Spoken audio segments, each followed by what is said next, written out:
Jornal Ensaio completa 10 anos. Vuvuzela pode causar surdez. Pesquisa revela que brasileiros estão com mais problema de peso e têm exagerado na bebida. Doping de jogadores. Época em que esses assuntos vêm à tona. Está no ar o Jornal Ensaio.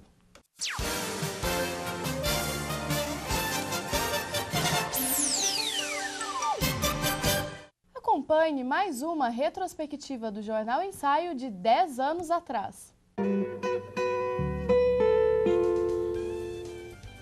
A 11ª edição do Jornal Ensaio, que teve como apresentadoras Fabíola Correia e Celiana Perina, hoje assessora de imprensa da Unimep, foi ao ar dia 28 de junho de 2001.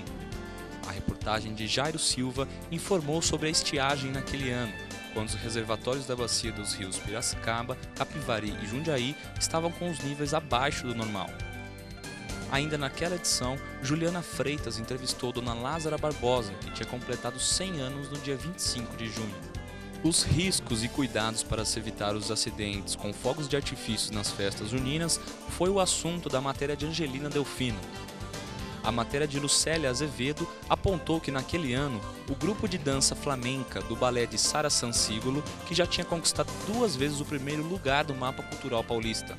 Helene Destro, que hoje está no Jornal de Piracicaba, informou sobre a iniciativa inédita entre as universidades e o JP de aplicar um teste aos candidatos a vereador daquele ano. E ainda outra reportagem de Celiana Perina trouxe informações sobre o Centro de Atenção à Saúde Mental de Piracicaba, que prestava atendimento extra-hospitalar e oferecia atividades livres, como pintura, artes plásticas, mosaicos e terapia.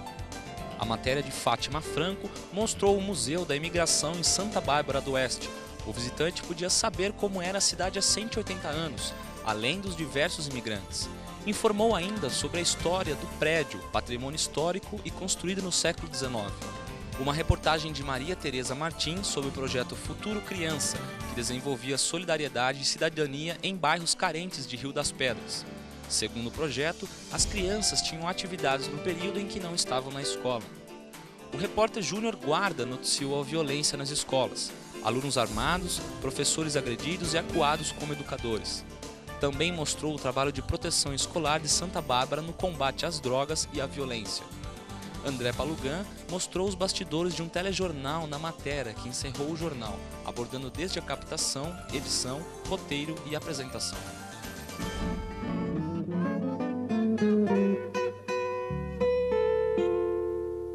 Uma pesquisa do Ministério da Saúde indica que o brasileiro está com problemas de peso e tem exagerado mais na bebida alcoólica. Já o consumo do cigarro diminuiu. Os dados são da Vigilância de Fatores de Risco e Proteção para Doenças Crônicas, que entrevistou cerca de 54 mil adultos. A prática de atividades físicas faz muito bem para a saúde e não é diferente para pessoas portadoras de deficiências ou mobilidade reduzida.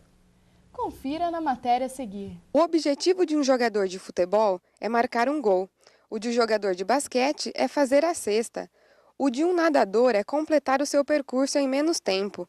Mas e quando esse nadador tem algumas necessidades diferentes dos outros?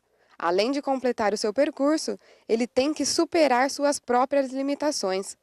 Esse é o caso de Thiago Mota, que sofreu um acidente e ficou tetraplégico. Foi um acidente, né? Um mergulho em piscina e vai fazer 7 anos.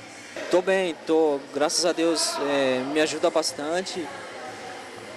A natação, o esporte, recomendo para quem quer fazer. Não tenha medo, porque é tudo muito tranquilo e faz bem para a saúde, né?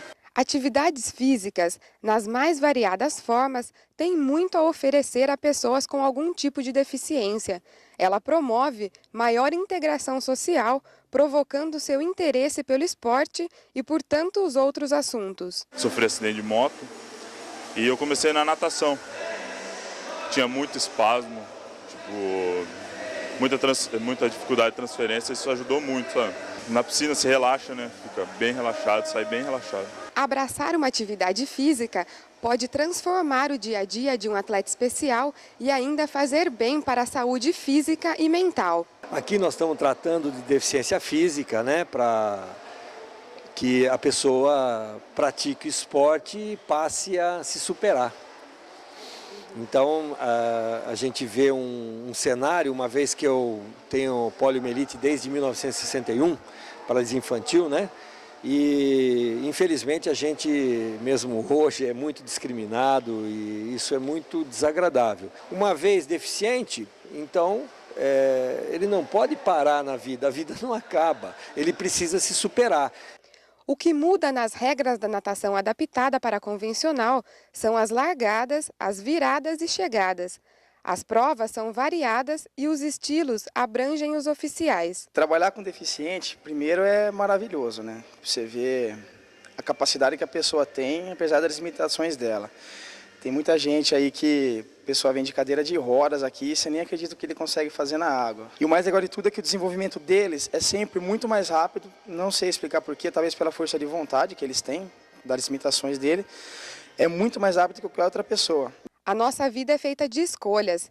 Vai deixar que os acontecimentos tomem conta de você ou prefere dar a volta por cima e enfrentar de cabeça erguida as limitações que lhe foram impostas durante o caminho? Seja como essas pessoas, que mesmo tendo limitações físicas, não perderam a vontade de viver e não param nunca de lutar.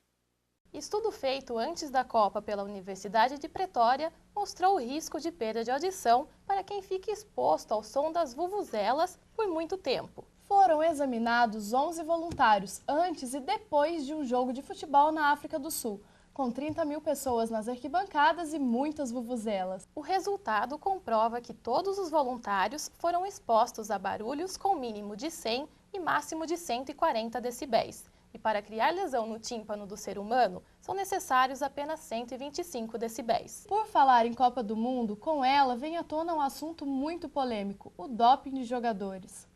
A preocupação com a saúde deles, o desempenho durante os jogos, tudo isso na entrevista a seguir. Sempre em época de Copa do Mundo, uma questão surge como indesejada, o doping de jogadores.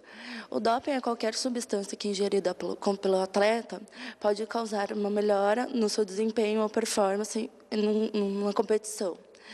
Eu converso com o professor Guanes Vilela Júnior, que tem mais detalhes sobre o assunto. A temática do doping ela é absolutamente contemporânea, na medida que, a priori, o doping sempre existiu, né? O homem, historicamente, sempre procurou a utilização de drogas que, de alguma maneira, melhorassem a sua performance atlética, né? Então, do seu ponto de vista da eficiência do movimento, ele não chega a ser uma novidade propriamente dita, né?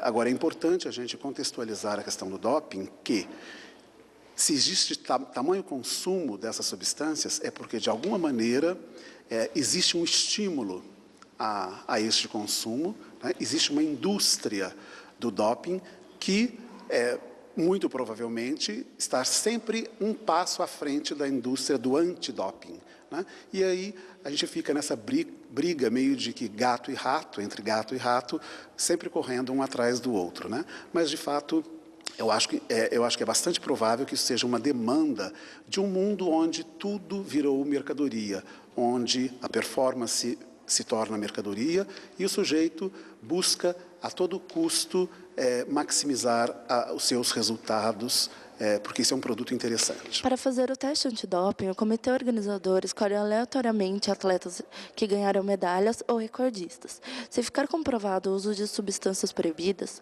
o atleta perde o prêmio. Amanda Dantas para o Jornal Ensaio.